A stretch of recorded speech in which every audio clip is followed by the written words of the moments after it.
Unang-una nakita na niya yung kanyang kalagayan bilang isang kandidatong senador na mababa na siya sa survey. Kasama Dahil, sa affected ay, ba ng... palagay ko, alam na ng taong bayan kung anong ori ng klaseng mga politiko itong mga senador na nandiyan ngayon, kasama na dyan ang kapatid ng presidente. At hindi siya pinapaniwalaan ng taong bayan. Hindi, palagay ko, lalong nadiinsid yan sa kanyang ginawa. Kasi kung talagang may malasakit siya para sa mga Duterte, para kay Tatay Digong, eh alam naman niya na ilang oras na siyang diniditine sa Villamor Air Base.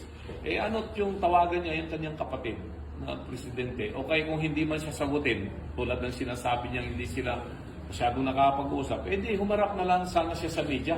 Nagpunta na lamang sa sana doon sa Villamor, nakatulad namin, at nagpa-interview siya ron, at nanawagan siya, naitigil na itong kalokohan ito. Wala, hindi niya ginawa eh. Tapos nung makita niya na, oops, balik-mali ang ginawa, at sabi ng taong bayan, na meron ng reaksyon eh. Taong bayan na yung nagre-react, saka siya umakto na mag-imbestiga sa Senado. Eh, sabi namin, too late the hero kung talagang hero siya. Sa tingin namin, ay walang naitulong yung ginawa ni na pagbinigyan sa Senado dahil alam na lahat na mali ang ginawa ng gobyerno. Sir, so are we saying po na relationship-wise, hindi ganun ka-warm si Senator Amy sa PDP? For sure, ano yan? Sabi nga nila, marami ang nagsasabi.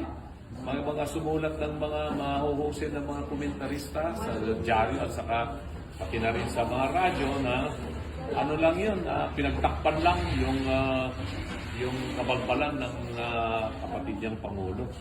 At binigyan niya ng pagkakataon itong mga taong nasa gobyerno ng pagkakataon na ipaliwanag yung kanilang maling ginawa, baka sakaling paniwalaan ng taong bayan. Yun ang reaksyon na nabasa natin sa mga ibang-ibang grupo at ibang-ibang mga personalidad doon sa ginawang pagdinig sa Senado.